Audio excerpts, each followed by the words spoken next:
Hello student, मैं एकता सिंह आप सभी का ज्ञान चैतन्य चैनल में बहुत-बहुत स्वागत करती हूँ। आज के इस वीडियो में हम लोदी वंश का हम देख रहे थे, तो एक हमारा बहलोल लोदी कंप्लीट हो गया। सिकंदर लोदी के बारे में आज हम देखेंगे, जिसका टाइम पीरियड 1489 से 1489 से लेके 1517 रहता है। इनका मूल नाम निज़ाम खां था। इसका उपनाम जो है गुल रुखी यानी गुलाबी चेहरा, और इनके जो उपनाम से कविताएँ लिखते थे। तो ये एग्ज़ाम में जो है पूछा जाता है कि सिकंदर लोदी का जो है उपनाम क्या था? तो याद रखिए गुलरुखी। वहीं अलाउद्दीन खिलजी का भी पूछा जाता है, यूजीसी नेट ने पूछा है। राज्याभिषेक की बात करें तो काली नदी के तट पर स्थित कूशे फिरोज में जो है इन्होंने अपना राज्याभिषेक किया था। सुल्तान का पद ग्रहण करने से पूर्व ही दिल्ली के सूफी समाउद्दीन का दर्शन किया और रोचक ढंग से इनका आशीर्वाद प्राप्त किया। इनकी मृत्यु जो है 21 नवंबर 1517 को रोहिणी यानी गले के कैंसर के कारण सिकंदर लोदी की क्या हो जाती है? मृत्यु हो जाती है। उसका मकबरा खैरपुर दिल्ली में ही स्थित है। बहलोल ने अपनी मृत्यु से पहले अपने तीसरे पुत्र निजाम खां को अपना उत्तराधिकारी चुना था। निजाम एक हिंदू सुनार की लड़की जयबंद की संतान था। वो सिकंदर लोदी के नाम से सुल्तान बनता है। वह सामान्यतः इस्लामी परिपाटी के विरुद्ध अपनी दाढ़ी बना बढ़ाता था, और वह गुजरात के महमूद बेगड़ा और मेवाड़ के राणा सांगा के क्या था? समकालीन था। तो काफ़ी इम्पोर्टेंट है कि किसके समकालीन था? गुजरात के महमूद बेगड़ा और मेवाड़ के राणा सांगा। सिकंदर लोदी का वज़ीर मियाँ भूआ, और जिसने संस्कृत आयुर आयुर्महावेदक पुस्तक जो है फ़ारसी में अनुवाद की थी। फ़ारसी में जो अनुवाद की थी वो थी तिब्ब-ए-सिकंदरी, और माअदाने शिफ़ा-ए-सिकंदर शाही या सिकंदरी के नाम से रखा था। तो बहुत ज़्यादा इम्पोर्टेंट है ये वज़ीर इनके सिकंदर लोदी के मियाँ बुआ, और जो है यूजीसी ने यहाँ से जो है क्वेश्चन पूछे हैं, तो बहुत ही इम्पोर्टेंट फैक्ट है। पुस्तक में मियाँ भुआ ने यूनानी दवाओं का यह कहकर खारिज किया कि एक तो वह भारत की जलवायु में उपयुक्त नहीं, वहीं दूसरे इस प्रणाली में वर्णित औषधि पौधे भारत में नहीं मिलते हैं। तो ये जो कोटेशन है ये भी जो है एग्जाम में पूछा गया है कि किसका है, और ये क्वेश्चन जो है यूजीसी नेट ने पूछा है। सुल्तान की न्याय व्यवस्था भी मियाँ भुआ की अधीनता में जो है संगठित की गई थी। अभियान देख लेते हैं सिकंदर लोदी के। तो सिकंदर शाह ने सर्वप्रथम अपने विरोधियों का समाप्त किया। उसने अपने भाई एवं जौनपुर के शासक बारबख्श शाह को पराजित कर जौनपुर का सुल्तान में विजय कर लिया। इसी समय जौनपुर के हिंदू जमींदारों ने जुगा के नेतृत्व में क्या कर दिया था? विद्रोह कर दिया था। इसी विद्रोह को दबाने के साथ साथ सिकंदर ने बिहार और तिरहुत को भी जीत लिया था। उसने चंदेरी, धौलपुर एवं नागौर जीतने की सफलता पाई। 1504 में सर्वप्रथम सिकंदर लोदी ने धौलपुर के शासक विनायक देव को पराजित किया था, क्योंकि धौलपुर की रियासत लोदी साम्राज्य की सीमाओं के सबसे निकट थी। 1507 में सिकंदर ने अवंग अव अवंतगढ़ किले पर जो है अधिकार किया। किले की स्त्रियों ने जौहर किया। तदुपरांत उसने नरवर को विजित किया, परंतु वह बंगाल एवं ग्वालियर नहीं जीत पाया, क्योंकि ग्वालियर का जो राजा था सर्वक्षार नीति का पालन कर रहा था। ग्वालियर का शासक तोमर वंशीय मानसिंह था, और जो है जिसे सिकंदर ने खिल्लत भेजा था। हालांकि वह समय-समय पर ग्वालियर से राजस्व अवश्य वसूल लेता था। सिकंदर लोदी को बंगाल पर विजय प्राप्त करने के असफल प्रयास के पश्चात बंगाल के शासक अलाउद्दीन हुसैन शाह के समान स्तर पर संधि करनी पड़ी। राजनीतिक सुधार देखते हैं तो सिकंदर लोदी अफगान भ्रातृभाव की जगह तुर्की राजत्व से प्रभावित था। वह एक ऊंचे सिंहासन पर बैठकर अपना दरबार लगाता था। सुल्तान अब 12 बरिस के लोगों में प्रथम नहीं रहा। अमीरों को यह अनुभव कराया जाता था कि वे सुल्तान के क्या हैं, नौकर हैं। और वो ये भी कहता भी था कि यदि मैं अपने गुलाम को पालकी में बैठा दूँ, तब भी मरे मेरे आदेश पर मरे नहीं होगा, मेरे आदेश पर जो है सभी सरदार उसे कंधों पर उठा ले जाएँगे। तारीख़-ए-दाऊदी का लेखक बताता है कि सिकंदर द्वारा जारी फरमान जो है अमीर 6 मील आगे बढ़ प्राप्त करते थे। उसे अपने सिर पर रखकर ले जाना पड़ता था। उसे सार्वजनिक रूप से पढ़ा जाता था और सब इसे खड़े होकर जो है सुनते थे। उसने राजत्व को भव्य बनाने हेतु तुलादान की जो है शुरुआत की थी। सुल्तान में सबसे अच्छी गुप्तचर व्यवस्था सिकंदर लोदी के ही काल में थी। बताया जाता है कि उसके गुप्तचर भूत-प्रेत थे। वस्तुतः इसी गुप्तचर व्यवस्था के माध्यम से उसने अफ़गान सरदारों पर नकेल कसी थी। सुल्तान स्वयं गुप्त रूप से राज्य के मामलों का प्रत्यक्ष एवं आंतरिक ज्ञान प्राप्त कर निकला करता था। जब कुछ अमीरों ने सुल्तान के छोटे भाई फ़तेह खां को सुल्तान बनाने का षड्यंत्र किया, तब सिकंदर ने 22 अमीरों को निर्वासित कर दिया था। सिकंदर लोदी ने राजस्थान में बादलगढ़ किले का निर्माण कराया। तो याद रखिए बादलगढ़ का किला किसने बनाया था? सिकंदर लोदी ने। और ये कहाँ पर है? राजस्थान में। उसने राजस्थान के शासकों पर अपने अधिकार को सुरक्षित रखने एवं व्यापारिक मार्गों पर नियंत्रण रखने के उद्देश्य से 1504 में आगरा की स्थापना की, जो कि 1506 में उसकी राजधानी बनी। आगरा का नामकरण इसने ही किया था। आर्थिक सुधार देखते हैं सिकंदर लोदी के, तो वो सुल्तान स्वयं कृषि के विकास में व्यक्तिगत रुचि लेता था। सिकंदर लोदी ने साम्राज्य के सभी राज्य मार्गों को डाकुओं से मुक्त बनाया था। सिकंदर लोदी ने लगान की फ़हरिस्तें तैयार करवाई, जो कि कालांतर में शेर शाह की फ़हरिस्तों का आधार बनी। उसने भूमि मापन हेतु गज-ए-सिकंदरी जो है चलवाई थी, जो 1586 तक जो है प्रचलित रही। इसी वर्ष अकबर ने इसके स्थान पर गज-ए-इलाही का भी प्रवर्तन किया था। मतलब गज-ए-सिकंदरी चली, अकबर आए तो फिर गज-ए-इलाही चलाया और इसी नाप पे। गज-ए-सिकंदरी एवं गज-ए-इलाही का जो क्रमशः था वो 39 अनुपात 41 39 रेशियो 41 का जो है अनुपात था। राज्य के हिसाब-किताब के लिए लेखा परीक्षण प्रणाली की जो है शुरुआत की थी इन्होंने। मतलब कि राज्य का भी हिसाब-किताब होना चाहिए, तो लेखा परीक्षण प्रणाली शुरुआत कराने का श्रेय सिकंदर लोदी को जाता है। खादानों पर भी चुंगी एवं ज़कात हटा लिया।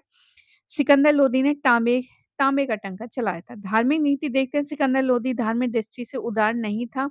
उसने थानेश्वर के हिंदुओं के मेले पर प्रतिबंध लगा दिया, यमुना तट पर मुंडन पर रोक लगा दी, जजिया पुनः लगाया।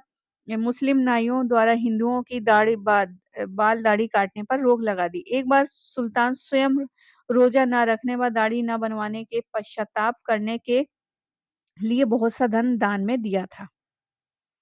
सिकंदर लोदी ने अपने द्वारा जीवन में हुए सभी पापों का जो है विवरण सूचीबद्ध करवाया था कि उसने कौन-कौन से जो है पाप किए हैं, और उसने आदेश दिया कि बैतुल माल के अलग कोष में अ, आलिमों तथा पवित्र व्यक्तियों को दान में दिया जाए। नियम बनाया कि शिया मुसलमान ताजिया नहीं निकाल सकते। पीरों एवं फ़कीरों की मज़ारों पर स्त्रियों को जाने से रोका, और ये वाला कोटेशन जो है पूछा गया था। उसने बहराइच में सूफ़ी सालार मसूद गाज़ी के अवसर पर भी प्रतिबंध लगा दिया, क्योंकि इस उत्सव के साथ कुछ अनैतिक कार्य जुड़ गए थे, इसलिए उसने जो है रोक लगाई थी। सिकंदर ने बोथन नामक ब्राह्मण को जिंदा जलवा दिया था, क्योंकि उसने हिंदू एवं मुस्लिम ग्रंथ को एक समान पवित्र बता दिया था। तो याद रखिए बोथन नामक ब्राह्मण जला दिए गए थे सिकंदर लोदी के द्वारा, क्योंकि उन्होंने हिंदू मुस्लिम जो उनके पवित्र थे उनके उनको एक समान बताया था। उसने नगरकोट के मंदिर को ध्वस्त कर दिया। तो नगरकोट भी जो है यूजीसी नेट ने पूछा है। रिज कुल्हा मुश्ताकी के अनुसार उसकी धार्मिक असहिष्णुता इतनी बढ़ गई थी कि एक बार खुद सिकंदर लोदी को उलेमाओं ने अब्दुल्ला अजोधनी के नेतृत्व में कुरुक्षेत्र के पुराने मंदिरों और तालाबों की पवित्रता भंग करने एवं तीर्थ यात्रियों पर आक्रमण करने से रोका था। यह पूरे दिल्ली का एकमात्र उदाहरण है जब उलेमाओं ने हिंदुओं के विरुद्ध सुल्तान को रोकने का प्रयास किया। वाक़ियात ए मुश्ताकी के अनुसार सिकंदर की योजना थी कि कुरुक्षेत्र के हिंदू केंद्रों को तबाह करके मुसलमानों को धनवान बनाया जाए। सिकंदर ने शीतला माता यानी चेचक की देवी की पूजा जो है बंद करवा दी थी। सांस्कृतिक उपलब्धियां देखते हैं। साहित्य जगत में सिकंदर लोदी, गुरु गुलरुखी तो याद रखिए बहुत ज़्यादा इम्पोर्टेंट है टीजीटी, पीजीटी, यूजीसी नेट सब में ये जो है क्वेश्चन पूछा जाता है कि सिकंदर लोदी को उपनाम से जाना जाता है गुलरुखी और ये जो है साहित्य में भी इन्होंने इनका नाम प्रचलित था इसी नाम से। उसने स्वयं फारसी में गद्य की रचना की थी, गान विद्या में उसकी रुचि थी और वह शहनाई सुनने का शौकीन था। इसी के समय गान विद्या का लज्जत ए सिकंदर शाही की रचना हुई। सिकंदर लोदी ने संगीत पर अनेक दुर्लभ ग्रंथ जो है संस्कृत ग्रंथों का फारसी में अनुवाद कराया। दूसरा है सिकंदर लोदी ने शिक्षा को प्रोत्साहन दिया। उसी के काल में हिंदुओं विशेषकर कायस्थ जाति के लोगों ने फारसी के अध्ययन में रुचि लेना प्रारंभ किया। वे विभिन्न प्रशासनिक पदों पर नियुक्त हुए। फरिश्ता के अनुसार सिकंदर लोदी हिंदुओं को फारसी लिपि में लिखने के लिए प्रोत्साहित करता था। सिकंदर लोदी ने प्रशासन का पूर्ण फारसीकरण किया था। उसने एक अनुवाद विभाग की स्थापना भी की थी और इसके प्रयास से संस्कृत के अनेक ग्रंथों का फारसी अनुवाद हुआ था। शिक्षा को प्रोत्साहन देने के लिए सिकंदर लोदी ने मस्जिदों को सरकारी संस्थाओं का स्वरूप प्रदान कर उनको शिक्षा केंद्र बनाया था। शिक्षा में सुधार हेतु तालंबा के विद्वान शेख अब्दुल्ला और शेख अजीजुल्ला को बुलाया। उसने आगरा, मथुरा एवं मारवाड़ में सरदारों का निर्माण कराया। बताया जाता है कि प्रत्येक रात्रि 70 विद्वान सिकंदर के पलंग के नीचे बैठकर विभिन्न रचनाएं करते थे। तीसरा क्या है इनका साहित्य उपलब्धि? तीसरा है सुल्तान का पद ग्रहण करने से पूर्व सिकंदर लोदी सूफी समाउद्दीन से प्रार्थना की थी कि उसकी इच्छा है कि उसके पास रहकर वर्ण विन्यास एवं छंद शास्त्र पढ़ें। शेख ने उत्तर किया दिया कि पाठ करो, परमात्मा दोनों लोक में तुम्हें सौभाग्यशाली बनाएगा। आगे देखते हैं। चौथा उनका सांस्कृतिक था। सिकंदर लोदी ने गरीब तथा असहाय व्यक्तियों को अर्धवार्षिक, साप्ताहिक तथा दैनिक भत्ते एवं वृत्तियां निश्चित की थी। सिकंदर लोदी जब अपने वस्त्र पांचवा है और बिस्तर बदलता था उन्हें बेच देता था और प्राप्त धन से अनाथ कन्याओं के विवाह का दहेज के रूप में दिया जाता था। तो ये पांचवा जो है पचवा भी इम्पोर्टेंट है। यूजीसी नेट ने यहाँ से क्वेश्चन पूछा है। रिज कुल्हा के अनुसार सिकंदर लोदी ने प्रत्येक कार्य के लिए समय निर्धारित कर रखा था। जैसे एक कोई लिस्ट बनाते हैं कि पूरे दिन में हमें क्या-क्या करना है, तो इसी तरह उन्होंने समय निर्धारित किया था। इसी के समय यह प्रथा विकसित हुई कि जिस व्यक्ति के लिए एक बार भोजन, वस्त्र और नकद निश्चित कर दी गई, फिर आजीवन उसमें कोई परिवर्तन नहीं होता था। यदि सुल्तान किसी से भेंट कर लेता तो आजीवन वह उसे वही सम्मान देता था, जो प्रथम मुलाकात के दौरान दिया था उसने।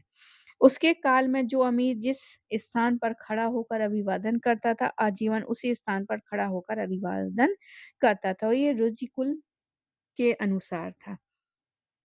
आगे देखते हैं। सिकंदर लोदी ने सरना यानी शहनाई सुनने का शौकीन था। वह एक पहर बीत जाने के बाद संगीत सभा आयोजन करता था। अब उस समय मोबाइल तो था नहीं, तो संगीत भी सुनने का जो है उनके पास टाइम निकलता था और वो लाइव संगीत देखते थे, जीता जागता संगीत। इसके 4 संगीतक शहनाई बजाते थे जो इस प्रकार है, तो याद रखिए फवदारा, गौरा, अजाना यानी कल्याण, हिसी, कमरा और रामकली हुसैनी गाते थे।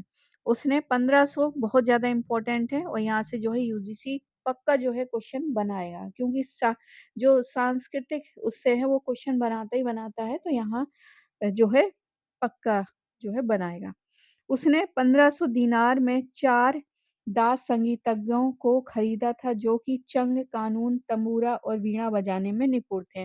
मियाँ ताहिर सिकंदर लोदी का प्रसिद्ध दरबारी था, तो ये भी मियाँ ताहिर बिल्कुल याद रखिए। सिकंदर लोदी का प्रसिद्ध दरबारी था जो विविध विधाओं और कलाओं में निपुण था। सिकंदर लोदी प्रतिदिन अपनी सेना को 2 फरमान प्रातः और सायंकाल फरमान भेजा करता था। सिकंदर लोदी ने अपने नाम से कुल 13 नगरों की स्थापना की थी। सिकंदर लोदी ने 13 नगरों की स्थापना की थी। सिकंदर लोदी प्रत्येक शीत ऋतु में फ़कीरों को वस्त्र भेजता था। वह प्रत्येक शुक्रवार को भी फ़कीरों को वस्त्र प्रदान करता था। अब फ़िरोज़ तुगलक एवं सिकंदर लोदी इनके बीच बहुत साम्यता दिखाई देती है। दोनों हिंदू माँ की संतानें थीं।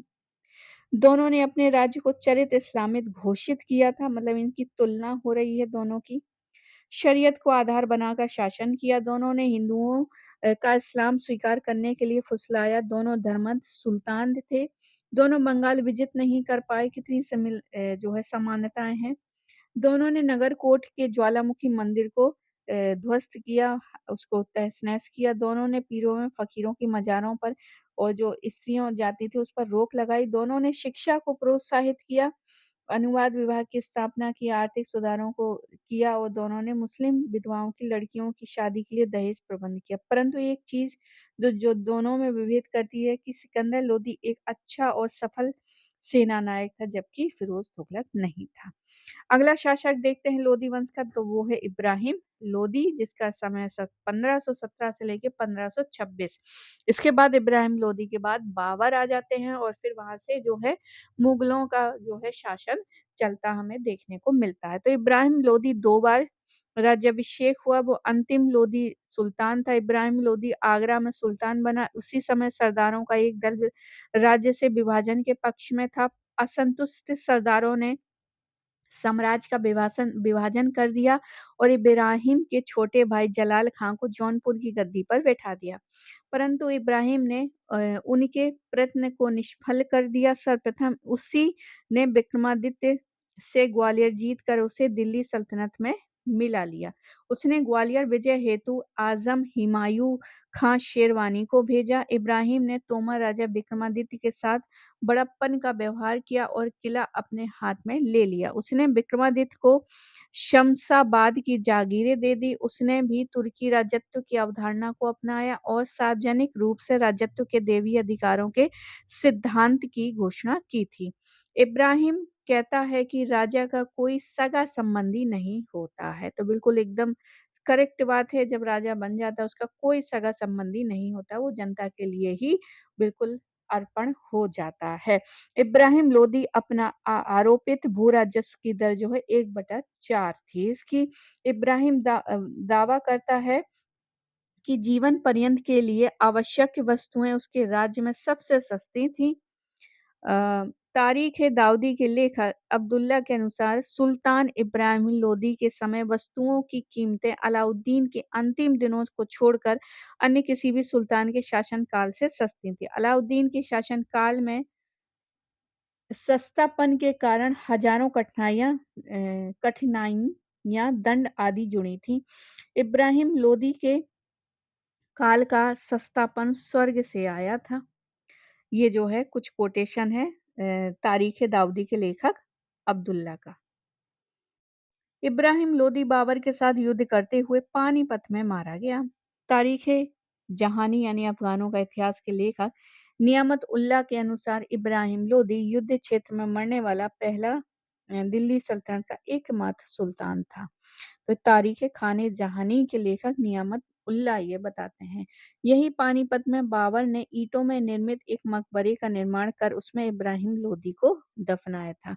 बाबर ने इब्राहिम लोदी को अनपरखा, सूरमा और कंजूस कहा, जिससे ज़्यादा फ़िक्र अपने खजाने को भरने की थी। तो आई होप आपको ये वीडियो पसंद आया होगा। तो इसी के साथ ही हमारा जो है दिल्ली सल्तनत का जो है पूरा जो है समाप्त होता है। अब एक बहुत इम्पोर्टेंट बचता है उनका प्रशासन किस प्रकार से था, तो वो हम अगले वीडियो में करेंगे, फिर उसके बाद हम मुगलों का जो है स्टार्ट करेंगे। तो आई होप आपको ये वीडियो पसंद आया होगा, पसंद आया तो प्लीज़ लाइक करें, शेयर करें, सब्सक्राइब करें। मिलते हैं हम अगले वीडियो में। आप सभी को पूरा वीडियो देखने के लिए बहुत-बहुत धन्यवाद।